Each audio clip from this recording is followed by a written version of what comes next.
اب ہم فروری کے مہینے میں ہیں. ہم جنوری کے مہینے سے، نیو ایئر کے مہینے سے باہر نکل آ چکے ہیں. اب یہ مہینہ فروری کا ہے. اس مہینے میں رومنز جشن مناتے تھے. ان کی لوپرکیلیا نام کی رسم ہوا کرتی تھی، اور لوگ یہ لوپرکیلیا نام کی رسم کو پین اور جونو نام کے خداؤں کے لیے مناتے تھے. اور ساتھ ہی یہ نام فروری بھی ان کے خدا کے نام پر رکھا گیا ہے. اور یہ وہ وقت ہے جب آپ سردیوں کے موسم سے باہر نکل کر سپرنگ سیزن یعنی بہار کے موسم کی طرف بڑھتے ہو. اور ان موقعوں پر نوجوانوں کی بھیڑ لگتی تھی، اور وہ لڑکیوں کے ناموں کو لکھتے اور ان ناموں کو ایک بڑے باکس میں یا کسی چیز میں ڈال دیتے، اور مرد اس میں سے ایک نام چوز کرتے اور لفظی طور پر وہ ان سے جنسی تعلقات بناتے. تو یہ اس کیوپڈ نام کے خدا کے کانسیپٹ کی بنیاد پر ہوتا تھا. اس کا گریک ورڈ ایروس، ایروٹیکا ہے. تو ایروٹیکا اصل میں جنسیت کو کہتے ہیں، جو لوگوں کو جنسی تعلقات کی طرف ڈھکیل دیتا ہے. اور اس موقع پر یہ ایک سب سے اہم مسئلہ تھا، اور اسی سے آپ کو یہ کیوپڈز اور یہ دل اور اس طرح کی یہ چیزیں ملی ہیں.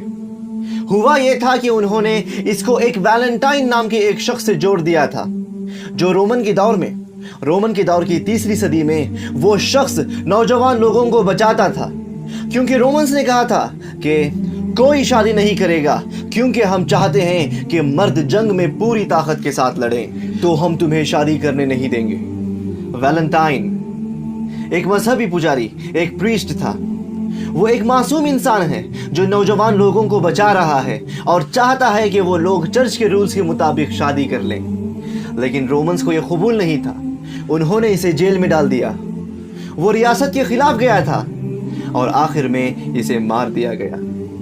اور اس کی موت کے دن اس نے ایک خط لکھا تھا 2 نوجوان لوگوں کے لیے جو شادی ہونے والے تھے، اور اس نے کہا تمہارے ویلنٹائن کی طرف سے. وہی سینٹ ویلنٹائن ہے. تو انہوں نے اس جنسی تعلقات کے اس کانسیپٹ کو لیا اور اس کو ایک کرسچن پجاری کا نام دے دیا گیا، جس سے کہ یہ ایک مقدس دن کی طرح لگے. ایسا لگے کہ یہ دن معصوم ہے.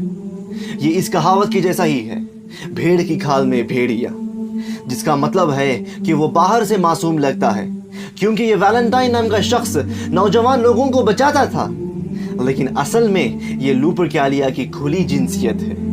یہ وہ موقع ہے جب بہت سے لوگ زنا میں مبتلا ہوتے ہیں، جہاں ریپ ہوتا ہے.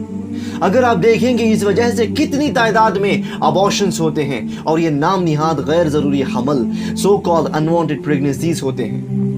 آج معاشرے میں جو کچھ ہو رہا ہے اس کے لحاظ سے یہ ایک افسوسناک واقعہ ہے، اور یہ ہمیں کہاں لے جا رہا ہے؟ یہ ہمیں اس معاشرے میں داخل کر رہا ہے جس کی کوئی حد نہیں.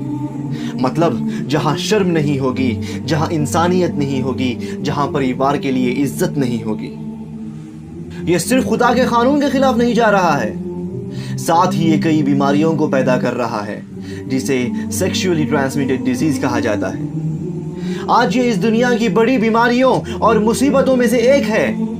جب لوگ اپنی زندگی کو منظم نہیں کریں گے، آرگنائز نہیں کریں گے، اور اگر اس جنسی ذمہ داری کو سمجھیں گے نہیں، تو آپ جان لیں کہ بہت سے نقصانات ہوئے ہیں جو حقیقت میں اس ہی کے ذریعے سے آئے ہیں، خاص کر کے عورتوں کے لیے. پرابلم یہ ہے کہ خود سماج، خود یہ معاشرہ لوگوں کو اس برائی میں قدم آگے بڑھانے کا طریقہ سکھاتا ہے. آج ایروٹیکا ایک بہت بڑا کانسیپٹ ہے، اور اسی لیے جب وہ ٹی وی پروگرامز یا موویز دیکھتے ہیں، ہر مووی میں یہی دکھایا جاتا ہے کہ ایک لڑکا اور لڑکی پیار میں پڑ جاتے ہیں. صرف موویز میں نہیں بلکہ کارٹونز میں بھی یہی دکھایا جا رہا ہے. آخر کیوں؟ ایروٹیکا. اور یہ مسلمانوں کے لیے اور عقل مند انسانوں کے لیے ایک بہت ہی خطرناک چیز ہے.